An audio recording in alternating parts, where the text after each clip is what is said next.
Créer un espace de réflexion politique et féministe, un lieu d'échange, de partage de savoir et d'expérience, c'est l'ambition de ce podcast. Bienvenue dans Sororité francophone, le podcast des conversations féministes francophones. Cet épisode aborde la thématique des violences sexuelles et peut créer des situations d'inconfort chez certaines personnes. Une rencontre animée par Benedicta Aloakinu, présidente de la FJAD, Fondation des Jeunes Amazones pour le Développement au Bénin, et Élise Fouillé d'Equipop. Dans cet épisode de Sororité francophone, nous abordons le thème « Violence en ligne, faire face et s'organiser ». Pour en parler, nous sommes avec Sarah Ben Moussa, fondatrice de 7Achak, média féministe et mouvement contre la précarité menstruelle. Diane Semerjan, experte des liens entre violence en ligne et violation des droits fondamentaux. Et Bintou Mariam Traoré, féministe activiste ivoirienne, créatrice du hashtag Vraie Femme Africaine. Élise Fouillé. Sororité francophone, ça a pour objectif de créer des espaces de réflexion féministe, des espaces de réflexion politique en lien avec les problématiques qui nous traversent, qui alimentent le travail et le quotidien des militantes féministes en Afrique de l'Ouest francophone, mais aussi dans d'autres espaces. Dans ce contexte, on s'interroge régulièrement sur les violences sexistes et sexuelles en général. On va parler aujourd'hui des cyberviolences sexistes et sexuelles, et en particulier celles qui touchent les militantes féministes. On va vous en dire un petit peu plus juste après. Donc d'abord, je vais citer l'Observatoire de l'universalité des droits, qui a écrit un rapport en 2021 qui s'appelle « Nos droits en danger, il est temps d'agir », qu'on a déjà mobilisé dans Sororité francophone, qui a un rapport sur la montée des mouvements anti-droits. Et dans ce rapport, l'Observatoire de l'universalité des droits explique que le web, c'est devenu aussi un des terrains d'action des mouvements anti-droits. On donne l'exemple de Citizen Go, qui est une plateforme anti-droit active dans plusieurs régions du monde et qui est vraiment une plateforme qui utilise Internet et les technologies de l'information comme ses outils principaux. Le concept, c'est que cette plateforme, elle met en œuvre des campagnes sur des sujets qui sont des sujets très cruciaux pour les mouvements anti-droit. Ça va être par exemple les questions de droit à l'avortement sécurisé, les questions liées à l'éducation sexuelle, au droit et à la santé sexuelle et reproductive, les droits LGBTQIA+. Et donc, pour ça, la plateforme utilise principalement des pétitions, mais ces pétitions sont utilisées pour générer du harcèlement contre des personnalités, des organisations ou des institutions qui défendent les droits humains. Je vais aussi citer le rapport sur les masculinismes qui a été coécrit par l'Institut du genre en géopolitique et par Equipop, qui va sortir très bientôt, dont on vous reparlera à la fin, qui explique que l'essor de la sphère numérique a entraîné aussi malheureusement l'essor de plusieurs types de contenus violents et masculinistes en ligne.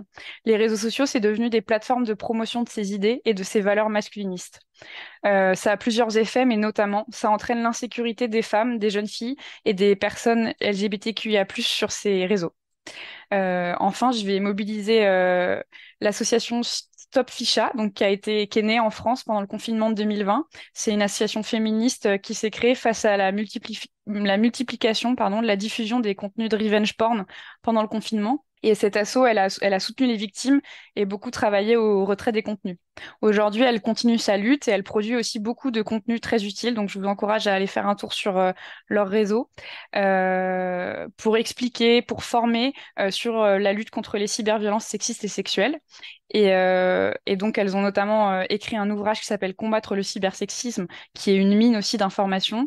Et donc, on leur emprunte la définition suivante, qu'on a très, très largement inspirée du contenu de leur compte Instagram et de leur ouvrage, du cybersexisme. Donc, le cybersexisme et les cyberviolences sexistes et sexuelles, qu'est-ce que c'est ? Comme dans la vie physique, l'espace du cyber est régi par le même système de domination patriarcale. Donc le cybersexisme entraîne des cyberviolences sexistes et sexuelles. Ces violences de genre, elles ont lieu en ligne, que ce soit sur Internet, sur les réseaux sociaux, dans les jeux vidéo ou sur tout autre espace numérique qui vient les héberger. Elles s'inscrivent dans le continuum des violences patriarcales exercées dans la vie physique. Elles sont organisées, ultra-violentes et ont notamment pour vocation de faire sortir les femmes, les filles et les minorités de genre et minorités sexuelles de l'espace d'expression que représente le net. Comme le disent ces différentes sources, les cyberviolences, elles peuvent toucher toutes les femmes, toutes les filles, les minorités de genre et sexuelles qui sont actives sur le web. Mais on remarque qu'un groupe de personnes est particulièrement visé et exposé. Il y a eu de nombreux exemples dans l'actualité. C'est les femmes qui prennent la parole de manière publique et notamment les militantes féministes qui vont être particulièrement exposées aux cyberviolences sexistes et sexuelles. Benedicta Aloakinu. Je me dis que certainement, vous, chers panélistes, vous avez des histoires, vous avez des vécus par rapport au sujet dont nous parlons aujourd'hui. Et donc, comment est-ce que vous vous situez aujourd'hui par rapport à ce sujet dans votre contexte à vous? Bintou Mariam Traoré. Je pense que le blocage fait partie des droits des femmes parce qu'il m'est arrivé souvent d'entendre que si on bloque des personnes sur les réseaux sociaux, c'est parce que nous étions faibles, c'est parce qu'on n'accepte pas la contradiction, mais je pense que c'est plutôt le contraire. Je pense que aller dans le blocage pour les femmes, surtout pour les femmes qui sont dans l'espace numérique, c'est vraiment prouver que on veut notre paix et c'est prouver aussi que notre espace numérique nous appartient. Moi, particulièrement, j'ai une très, très longue histoire avec le cyberharcèlement. Parce que je dirais que mon activisme a plutôt commencé en ligne, je dirais vers 2011, etc. Et c'était quand même très, très difficile hein, de ma perception d'être quand même dans l'espace numérique, déjà de parler de droits des femmes. Déjà, en tant que femme, déjà être dans l'espace numérique, c'était déjà compliqué. Mais en plus, venir essayer de parler des droits des femmes, c'était vraiment très, très compliqué. Donc, je recevais beaucoup d'insultes, je recevais beaucoup de menaces. On avait des insultes de base, pute, salope, qu'est-ce que tu fous là, tu racontes de la merde. On essayait de me faire du gaslighting, de ce que je me rappelle du gaslighting, c'est de me faire croire que ce que je disais n'avait pas d'importance, que ce que je disais n'avait pas de sens. On me disait aussi que j'allais rester seule dans cet espace numérique, personne n'allait me suivre. Et heureusement, avec le temps, avec justement la force du numérique, etc., j'ai pu justement savoir que je n'étais pas seule, qu'il y avait vous, qu'il y avait des femmes à travers le monde et des femmes à travers l'Afrique qui partageaient les mêmes pensées que moi, les mêmes convictions que moi. Et dans beaucoup de cas, à mon niveau, à chaque fois que j'en ai parlé, ça a été beaucoup minimisé. Je me disais, non, c'est rien, c'est juste des cons, c'est juste des personnes qui sont sur les réseaux sociaux. Mais je voyais justement aussi à travers les médias qu'on pouvait justement passer facilement du virtuel au réel. Hein. Je voyais justement des femmes qui se retrouvaient assassinées dans la vie, des femmes qui se retrouvaient agressées. Et ça avait commencé comme ça hein, sur les réseaux, une fois, deux fois, des insultes, elles en parlent à leurs proches, elles en parlent aux autorités, on leur dit non, laisse tomber, c'est que les réseaux. Et puis après, dans la vie réelle, il y a vraiment le drame qui commence. Et pour terminer, pour cette partie-là, je pense sincèrement que c'est vraiment une arme, hein. Comme Élise Fouillé l'a dit tout à l'heure, c'est vraiment quelque chose qui est précis et ciblé, vraiment le cyberharcèlement contre les femmes et surtout contre les militantes féminines. Moi, je suis profondément convaincue que c'est une façon de nous dire que l'espace numérique n'est pas à nous et on ne nous veut pas là. Et je pense que c'est là qu'on doit essayer justement d'y rester le maximum. Diane Semerjian. Moi, je me souviens, en termes d'expérience, je me souviens très bien la première fois que j'ai fait une apparition à la télévision. J'étais très jeune, je devais avoir à peine 20 ans. Et je connaissais à peine l'outil Twitter, pour vous dire. Je pensais que ça servait à se parler d'une pièce à l'autre avec ma colocataire. Je savais absolument pas m'en servir. Et puis je découvre après ce passage télé qu'on peut effectivement faire publicité de ce qu'on fait sur un réseau social.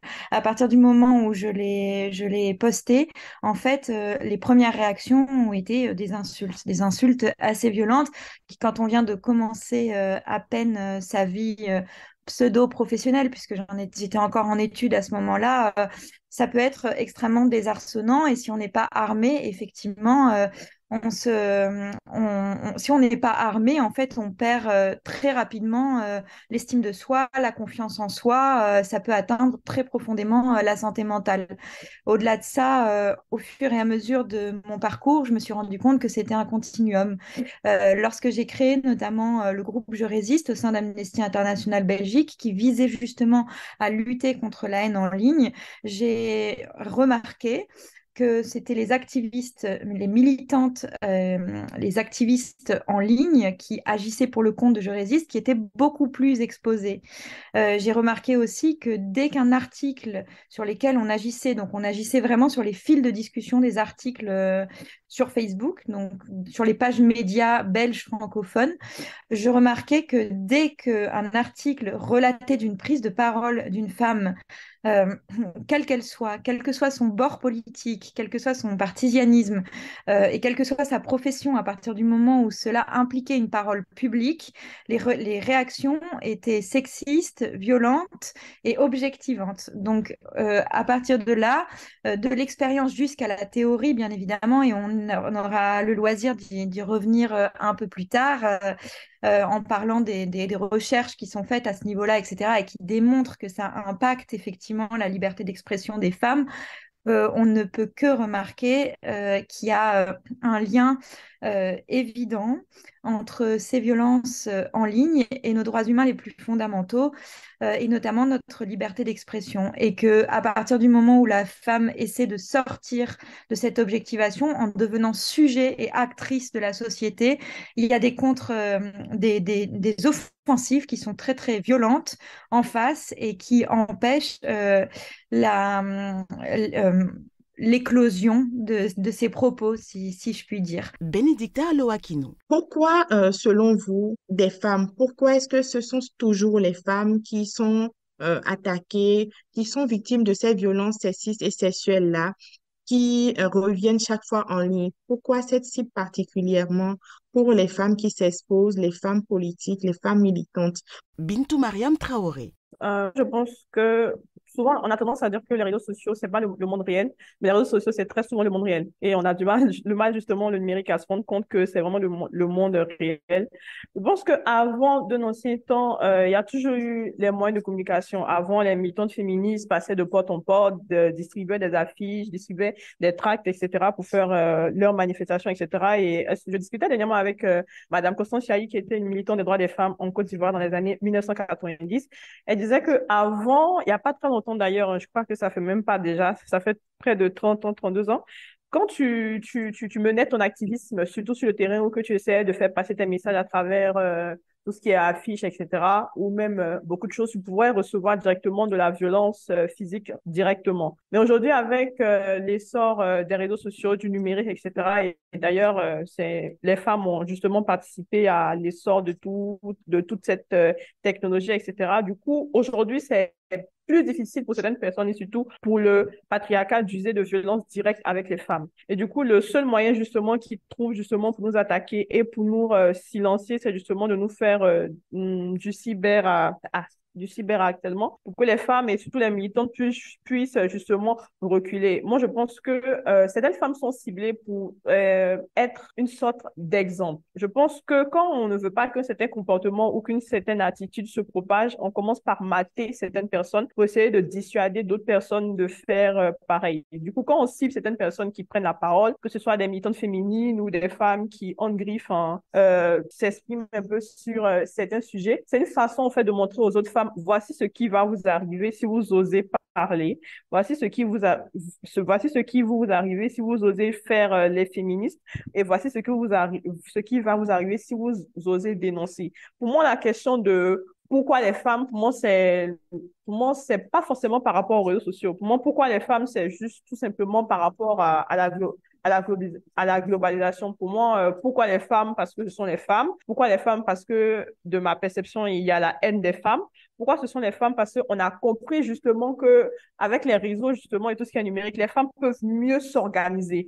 Et du coup, vu qu'on veut continuer à avoir une certaine mainmise et avoir une espèce de domination sur elles, il faut qu'on essaie de les casser surtout sur tout ce qui est numérique. Il faut qu'on essaie de les empêcher d'occuper cet espace-là. Moi, c'est vraiment ma perception par rapport au sujet de pourquoi les femmes. C'est pour nous empêcher de nous organiser pour qu'on puisse avancer et démanteler le système qui est en place. Sarah Ben Moussa. Alors, par rapport à ce sujet-là, oui, les femmes sont de plus en plus touchées par le cyber, par tout ce qui est violence en ligne. Tout simplement, déjà nous au Maroc, c'est parce que on a déjà l'interdiction du corps de la femme automatiquement. Donc, c'est un peu l'interdit qui les pousse à venir vers nous. Et quand on trouve qu'une femme va être un peu plus libérée, et automatiquement, elle va essayer de se faire rabaisser, sexualiser, c'est tout le temps en fait la même histoire. Et malheureusement, c'est jamais vraiment pris au sérieux parce que quelle que soit la polémique, même si nous, les militants, activistes, associations, on prend son parti, on essaie de l'accompagner, on fait des démarches ou autres,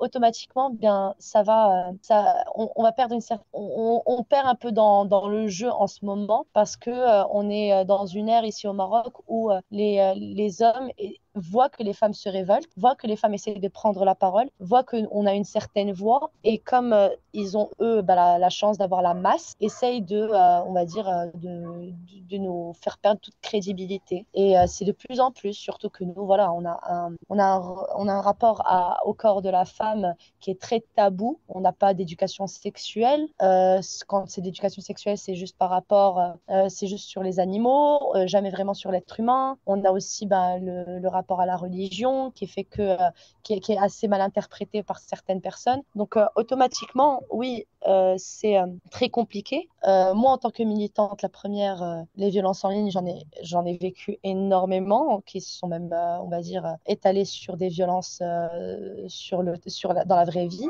Et les autres militants aussi. C'est pour ça qu'on fait des burn-out militants un peu tout le temps et on se rétracte pendant un petit moment parce qu'on se rend compte que c'est très compliqué. Diane Semerjian. Alors pour moi, il y a vraiment une résonance en fait entre l'espace public dans la vie réelle et l'espace public digital. On voit que la façon dont est euh, euh, fait fonder la société et la façon dont on habite l'espace public aujourd'hui, c'est qu'on le traverse encore. C'est que par exemple dans la rue, on peut se retrouver confronté à des situations de harcèlement de rue, par exemple. On peut se retrouver par exemple dans notre vie professionnelle confronté à des espaces de parole où on n'arrive pas à prendre la parole. Je trouve qu'il y a quelque chose qui se répond avec la façon dont on essaye d'habiter l'espace public digital. Ça, c'est la première chose. Pour moi, il y a vraiment une résonance entre ces deux espaces, euh, avec la spécificité des réseaux sociaux aussi, bien évidemment, et on va dire la viralité et la violence, le caractère spécifique des cyberviolences qui s'expriment vraiment à travers les réseaux sociaux. Donc ça, c'est aussi quelque chose de particulier. Mais surtout, je pense qu'il y a quelque chose dont on n'a pas encore parlé et pourquoi les femmes, c'est aussi parce qu'il y a une impunité qui continue d'exister par rapport à la facilité avec lesquelles on peut s'en prendre aux femmes sur les réseaux ou plus généralement dans la sphère médiatique, dans la sphère digitale. Il n'y a pas de condamnation à la hauteur et il n'y a pas de prise de responsabilité suffisamment grande à cet égard. Il y a plutôt une dilution des responsabilités où chacun se renvoie la balle, où on a du mal à faire condamner les auteurs de violences en ligne.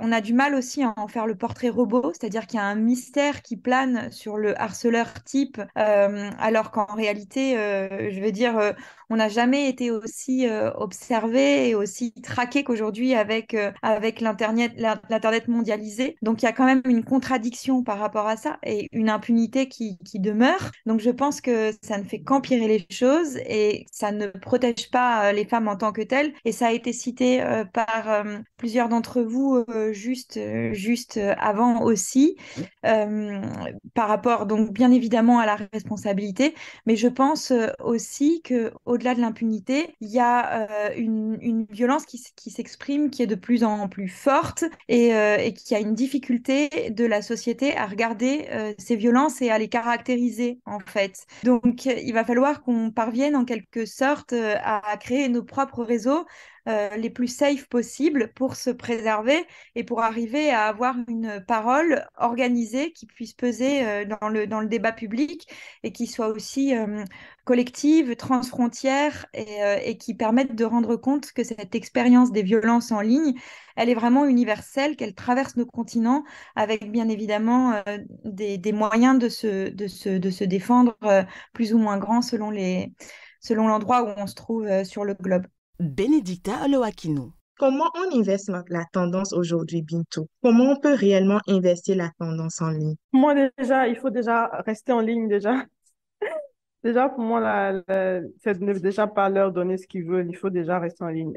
Déjà, quand je dis rester en ligne, je pense qu'il faut justement quand on n'en peut plus déjà se retirer, prendre du temps, travailler sur soi, se reposer, mais je pense qu'il faut toujours, en fait, maintenir la présence en ligne. Moi, je me rappelle d'un certain mouvement, par exemple, en Côte d'Ivoire, au début, quand on avait émergé, on avait beaucoup d'attaques et moi, j'avais remarqué de ma perception que ce qu'ils voulaient, c'est vraiment que on quitte les réseaux. Mais le fait de voir que pendant 1 an, vous avez essayé, on est toujours là.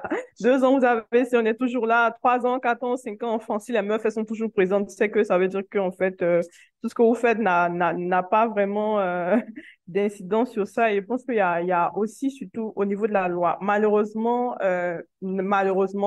dans notre contexte, surtout ouest-africain, etc., d'Afrique subsaharienne, normalement, les femmes étant, faisant partie de la société, en payant des impôts, et faisant partie du développement économique, on devrait être protégées par nos États. Et mais force est de constater que ce soit en ligne ou sur le terrain, c'est pas forcément le cas. Et du coup, il faut déjà la sensibilisation déjà des forces de l'ordre sur tout ce qui est violence numérique. Parce que je pars du principe où s'il y a déjà la banalisation des violences en griffe dans la vraie vie, je pense que les violences numériques sont vraiment quelque chose qui est vraiment, c'est pas vraiment pris au sérieux.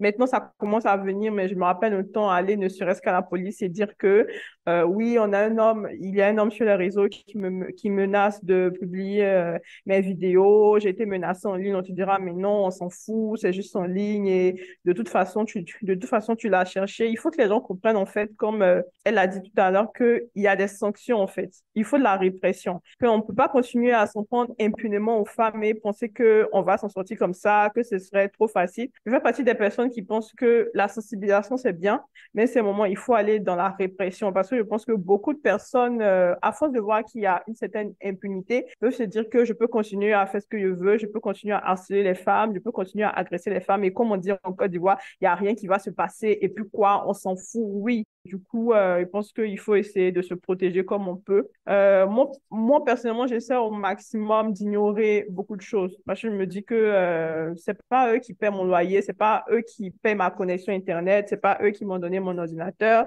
c'est pas eux qui m'ont donné mon téléphone. Et du coup, je vais pas leur faire ce plaisir-là qu'ils puissent essayer de me toucher ou de m'agresser sur les réseaux. Ça ne veut pas dire que ça ne me touche pas ou ça ne veut pas dire que ce n'est pas légitime pour beaucoup de personnes ou de femmes de se sentir touchées par ça. Mais je pense aussi qu'il y a aussi la mobilisation collective et la sororité qui peut beaucoup jouer dans ça. Je me rappelle de beaucoup de cas de vagues de harcèlement où on a réussi justement à faire inverser la tendance à travers un certain soutien, à travers des messages, à travers des campagnes, à travers et tout, des plaidoyers. Enfin, je pense aussi qu'il faut aussi qu'il y ait aussi beaucoup de femmes aussi qui s'investissent aussi dans le domaine de la cybersécurité. Je pense que c'est très, très important parce que en général, maintenant, la majorité des personnes qui sont dans le domaine de la cybersécurité, ce sont des hommes. Et je pense que partout où on a beaucoup d'hommes, je pense que les problématiques féminines sont mieux prises à bras le corps quand ce sont les femmes qui les gèrent. Du coup, je pense que le fait qu'il y ait beaucoup de femmes dans la cybersécurité, ça pourra nous permettre justement à ce que beaucoup de femmes puissent justement réfléchir à ces problématiques-là, de comment protéger les femmes dans l'espace cybernumérique. Élise Fouillet. Quelles sont les conséquences de ces cyberviolences sur la vie de ces militantes, que ce soit la vie professionnelle ou la vie militante? Sarah Ben Moussa.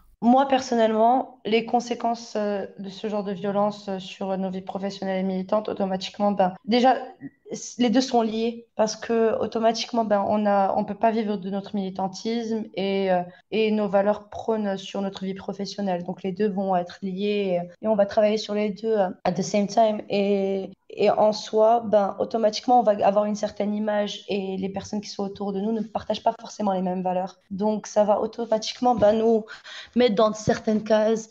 J'ai beaucoup ressenti aussi ce côté en mode oui, tu es agressive, tu es une personne qui t'acharne, pas dans le bon terme quand on dit que je suis quelqu'un d'acharné, hein. C'était plus dans le sens où je ne pouvais pas forcément, on va dire, garder une certaine hauteur sur certaines situations qui étaient professionnelles parce que j'avais mon militantisme aussi à côté. Par exemple, moi je suis dans l'événementiel, automatiquement dans des événements, ça va m'arriver de me faire harceler sexuellement, qu'un client à moi me dise ah, c'est vrai que tu es toute jolie aujourd'hui, tourne sur toi-même, par exemple. Et après, quand ils se rendent compte que je suis aussi militante, il va plus vouloir travailler avec moi. Ce genre de violence vont aussi, si on est très ciblés, nous les militants, et je parle aussi pour tous les autres militants que je connais, quand on est ciblé, quand notre tête ressort, quand notre nom ressort, etc., notre vie professionnelle en prend un coup parce qu'on devient, on va dire, un peu la bête noire, la bête noire, la tête brûlée des réseaux, du moment. Diane Semerjian.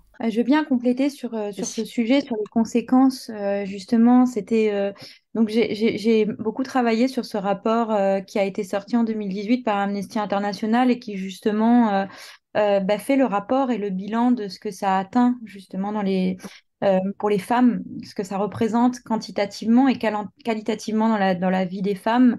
Et on parlait tout à l'heure de droits humains et de droits fondamentaux, et je pense qu'une façon de d'améliorer la qualité du débat autour des cyberviolences, enfin en tout cas des violences sexistes et sexuelles en ligne, c'est de faire ce rapprochement avec nos droits fondamentaux. Parce que si on regarde les chiffres, par exemple, on se rend compte que aujourd'hui, 76% des femmes victimes de violences en ligne ont modifié leur manière d'utiliser Internet. Plus de 30% d'entre elles ont carrément cessé d'y exprimer leur opinion, par exemple. 41% des femmes s'autocensurent sur Internet. La plupart des femmes politiques, journalistes, militantes finissent par lisser leur communication parce qu'elles ploient sous la violence des attaques qui sont faites. Et comment ne pas ployer quand on voit les conséquences psychologiques que ça engendre? Sincèrement, je ne pourrais pas toutes les citer parce que ça pourrait faire l'objet d'un débat à part entière, mais on peut citer l'hypervigilance, on peut citer la dépression chronique, on peut citer les violents désagréments de santé mentale que ça peut avoir, à savoir par exemple la perte complète d'estime de soi dont on a parlé auparavant, et surtout c'est des choses qui n'ont jamais été chiffrées dans la société, c'est-à-dire le coût juridique, psychologique, physique que ça engendre pour les femmes qui en sont victimes est énorme, mais également le coût professionnel. Sarah en parlait juste avant. Beaucoup de femmes ont perdu des chroniques à la radio, à la télévision, ont perdu des postes parce qu'elles ont été ciblées, parfois sur des motifs d'ailleurs qui sont complètement fallacieux, mais qui en fait sont des motifs qui sont surtout misogynes, où on va aller chercher la petite bête pour leur faire perdre leur portefeuille ministériel, en tout cas pour leur faire perdre leur place. Donc, à mon avis, il y a quelque chose d'hyper important, c'est de faire le lien avec nos droits fondamentaux. Ça atteint, par exemple, la liberté d'expression et d'opinion, bien sûr, mais aussi la liberté de réunion pacifique, puisqu'on va avoir tendance à moins utiliser les réseaux sociaux et donc à moins s'organiser en ligne, à avoir moins d'opportunités pour se rassembler et pour faire publicité des espaces où on peut se rassembler. Donc, en réalité, ça atteint beaucoup de choses au-delà des droits et des libertés immédiates auxquelles on pense, comme le droit à la sécurité ou le droit à la dignité, évidemment. Élise Fouillé. C'est maintenant qu'on a fait ce constat, comment on s'organise, comment on se défend. Donc, j'imagine qu'il va y avoir plusieurs manières de se défendre. Il va y avoir des précautions individuelles, peut-être des choses collectives, et puis peut-être plutôt aussi des tentatives de faire changer certaines lois, certains systèmes. Mais je vais d'abord te poser la question, Sarah. Toi et tes consoeurs féministes, comment est-ce que vous vous organisez? Comment est-ce que vous vous protégez face à toute cette haine et toute cette violence? Tu as parlé tout à l'heure de personnes qui faisaient des petits breaks des réseaux sociaux. Est-ce qu'il y a d'autres techniques collectives ou individuelles pour vous protéger? Alors, nous, on a plusieurs manières.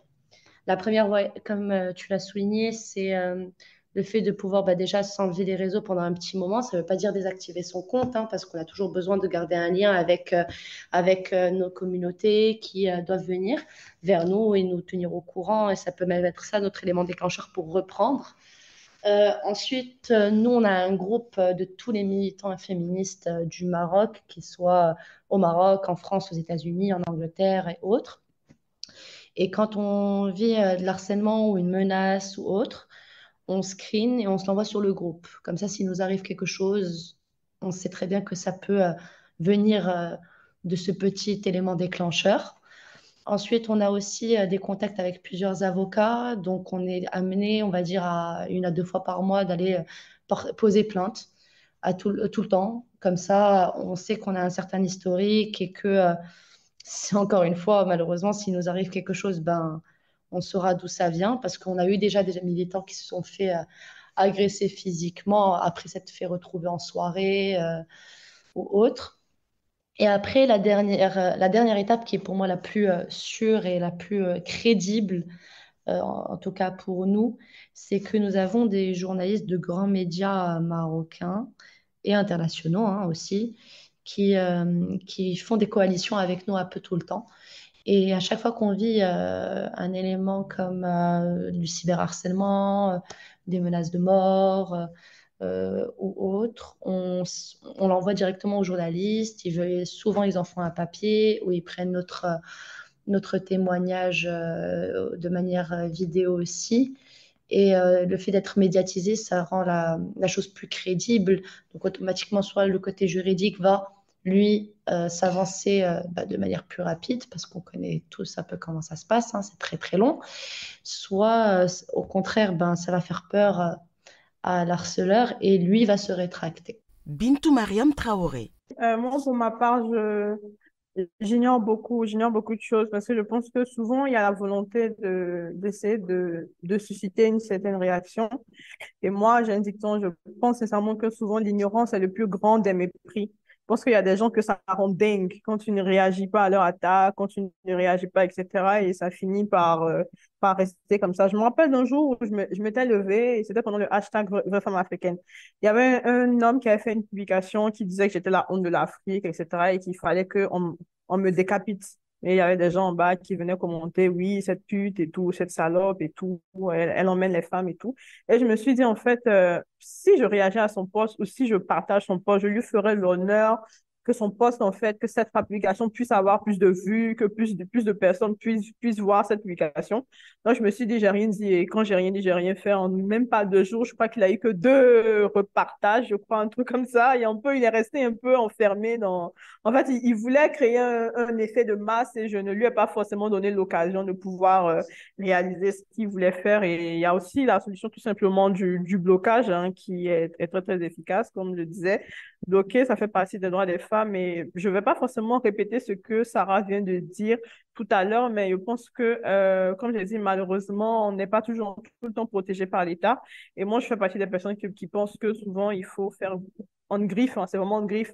Souvent, il faut faire goûter aux gens ce qu'ils font aux autres, c'est-à-dire ne vraiment pas se laisser faire. C'est-à-dire, il faut vraiment s'organiser en tant que groupe, c'est-à-dire qu'on a des personnes qui viennent en tant que groupe, il faut qu'ils sentent qu'en face d'eux, qu'il y a des personnes en fait qui sont organisées, qui sont là pour faire bloc et que nous, on ne va pas quitter l'espace. C'est vous qui allez quitter l'espace parce que nous sommes aussi légitimes sur les réseaux. Donc, moi, personnellement, à chaque fois que j'ai des problèmes comme ça, j'en parle à des sœurs où on s'organise vraiment pour se soutenir ou pour aller directement. C'est pas forcément la situation idéale pour tout le monde. Je pense que le féminisme aussi est aussi de manière tentaculaire. Ça se fait aussi par la sensibilisation. Mais je suis persuadée qu'il faut toujours garder ce caractère de la confrontation. Je pense qu'il faut qu'ils sachent aussi que on peut pas s'amuser comme ça à venir faire tout ce qu'on veut, insulter les gens, harceler les gens et en face de vous, vous n'aurez rien ni personne pour se défendre, pour vous redonner le même boomerang, etc. C'est pour ça que je pense qu'au-delà de tout ce qui est vraiment juridique, etc.,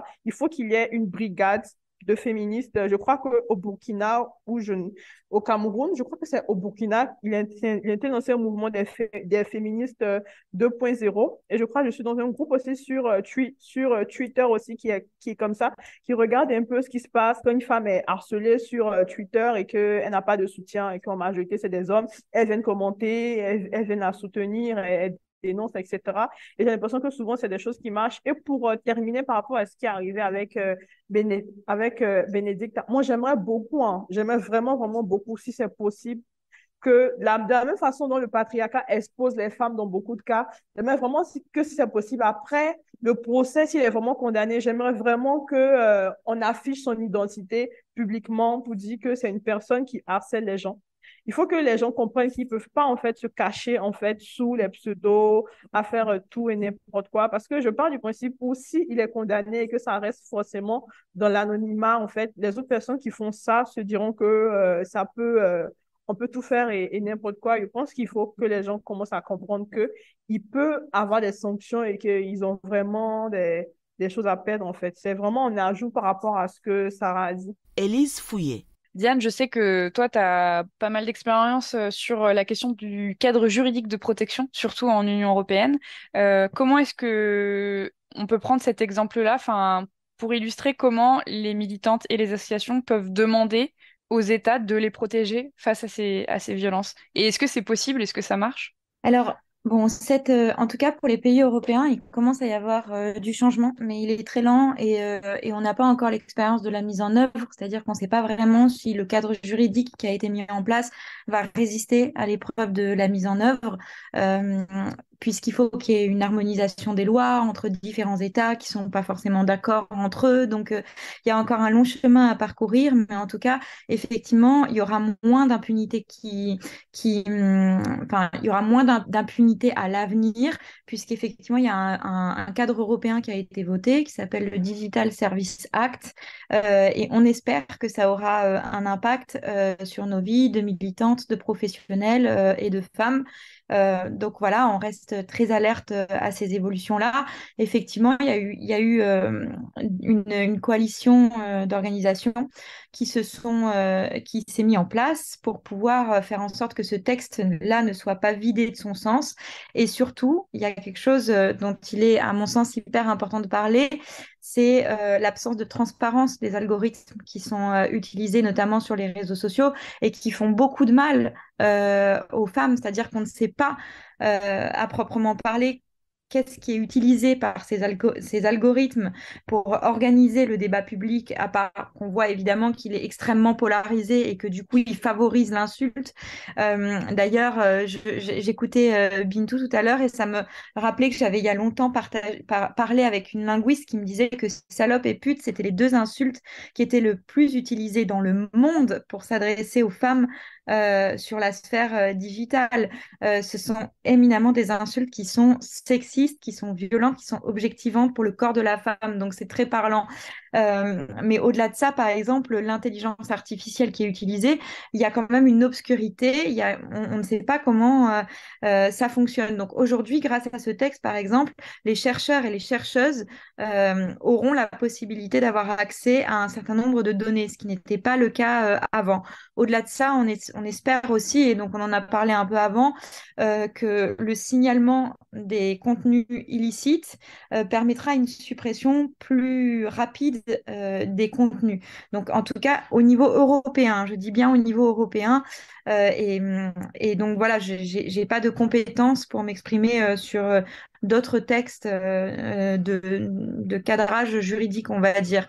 Mais en tout cas, on espère que le retrait et le blocage des contenus illégaux se fera plus rapide et que notamment les grandes entreprises vont pouvoir davantage coopérer avec les organes de régulation au niveau national. Donc par exemple, en France, on a l'ARCOM ou la CNIL qui sont des organes qui pourront jouer un rôle à ce niveau-là et donc essayer de modérer de façon plus humaine ces contenus. Au-delà de ça, il faut les attaquer au portefeuille. Moi, c'était vraiment ce qui m'importait dans ce plaidoyer-là, dans cette coalition People vs Big Tech pour ce texte de régulation européenne, c'est qu'il doit y avoir des sanctions financières auprès des plateformes qui ne mettent absolument pas tout en place pour protéger les personnes qui subissent des violences en ligne. Donc voilà, ça c'est aussi très très important. Et aujourd'hui, on sait que les amendes, elles pourront atteindre jusqu'à 6% du chiffre d'affaires annuel des plateformes. Voilà.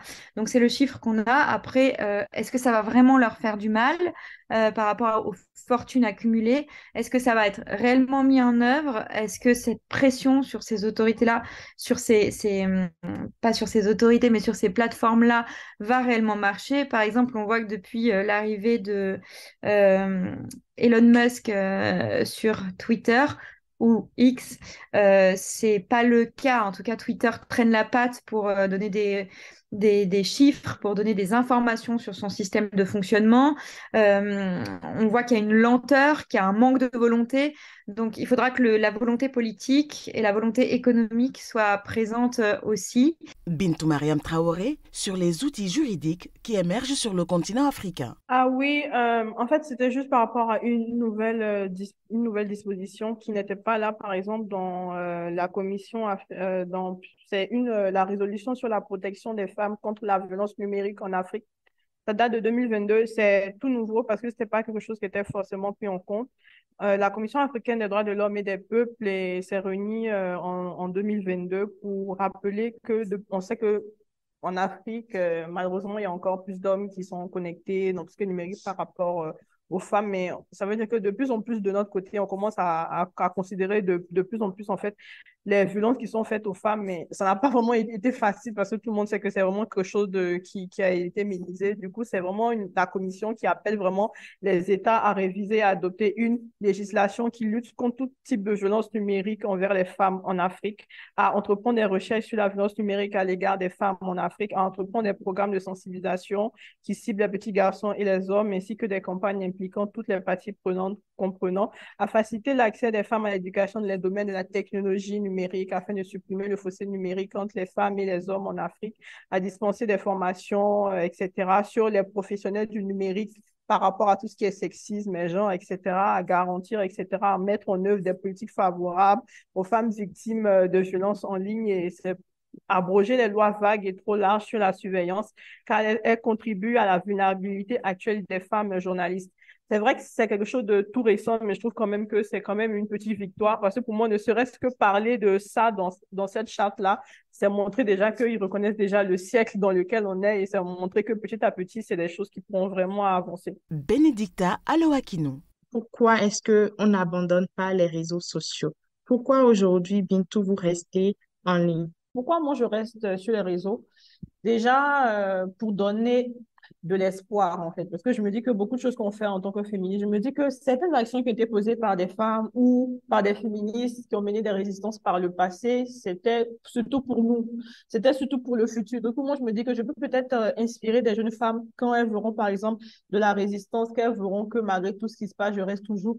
Et je reste tout simplement parce que je pense que tout simplement, je suis légitime là, en fait. Je ne vois même pas pourquoi est-ce que je dois quitter là. En fait, excusez-moi, pour moi, c'est une question. En fait, je ne comprends même pas pourquoi est-ce que je ne dois pas être présente. C'est comme me dire, pourquoi est-ce que je dois être sur la terre? Pourquoi est-ce que je dois être sur le monde? Pourquoi est-ce que je dois être dans la rue? Pourquoi est-ce que je dois être dans les stades? Je dois être là parce que je suis citoyenne du monde. Je suis citoyenne de la société. Je dois être là parce que je suis un être humain. Je dois être là parce que je paie les impôts. Je dois être là parce que je travaille. Je dois être là parce que je œuvre au développement de l'Afrique. Je dois être là parce que Internet, c'est pas gratuit. Du coup, moi, je suis là parce que je pense que je suis légitime en aucun cas. Oui, il a pu m'arriver par certains moments par le passé de me sentir illégitime d'être là. Mais je me dis que il faut qu'il y ait une certaine résistance parce qu'on a certaines jeunes filles qui nous regardent et qui pourront se dire que si on a réussi à faire partie de celle-là, ça veut dire que nous aussi, on peut nous faire partie. Moi, je réfléchis vraiment en termes de postérité, en termes vraiment de futur. Je reste parce que je pense que c'est ma place.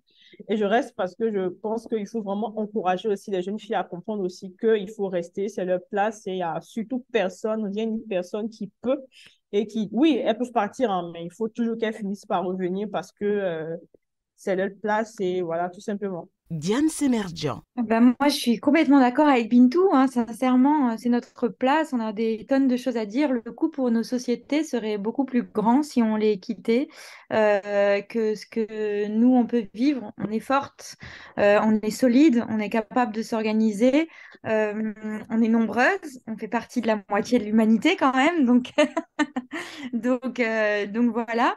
Ça, et puis au-delà de ça, c'est vrai que j'étais en train de penser à quelque chose en écoutant, c'est que je me dis que c'est aussi un merveilleux outil d'éducation, quoi.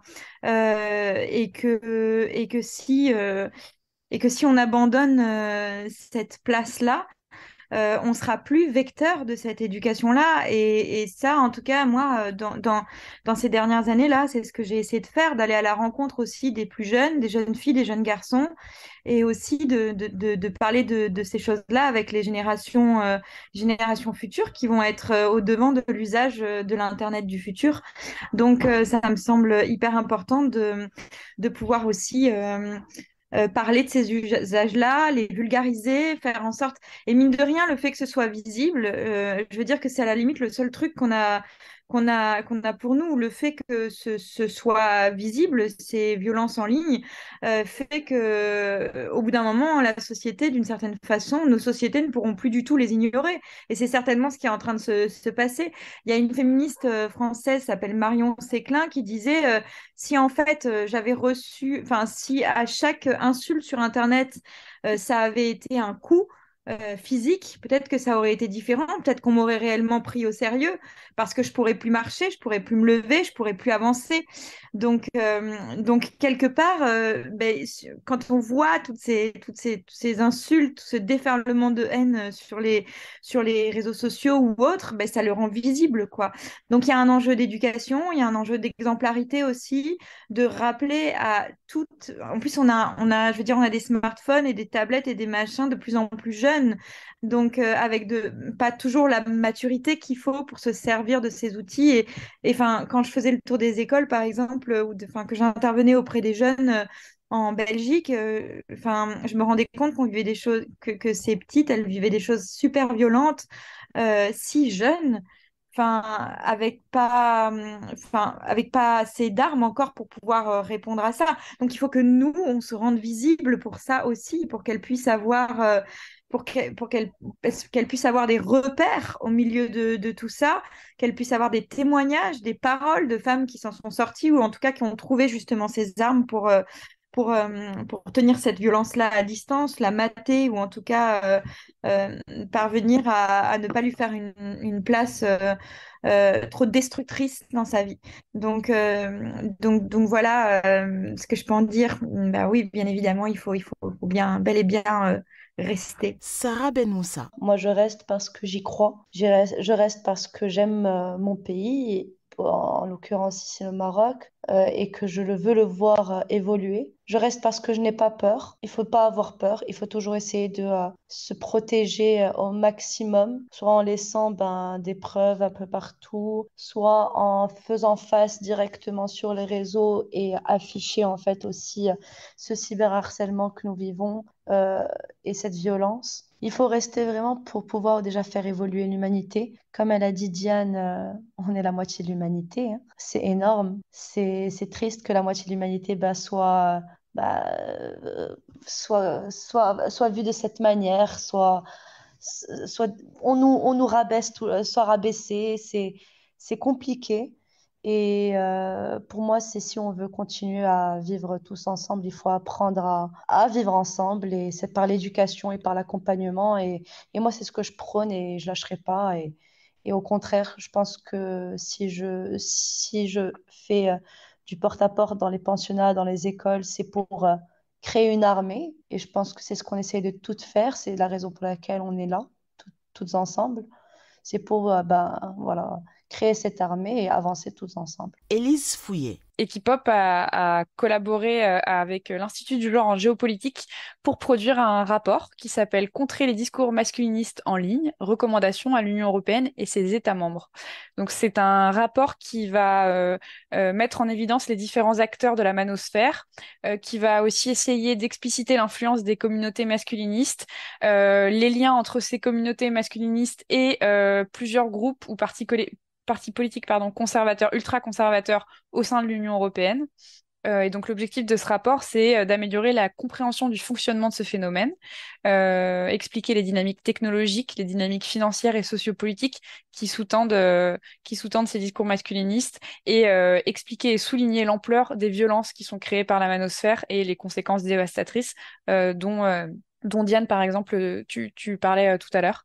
Et à la fin de ce rapport, il y aura une liste de recommandations destinées aux instances de l'Union européenne, mais aussi aux États membres, aux 27 États membres, avec l'objectif de tendre vers une sphère numérique qui puisse garantir les droits, la sécurité et la liberté des femmes et des personnes LGBTQIA+.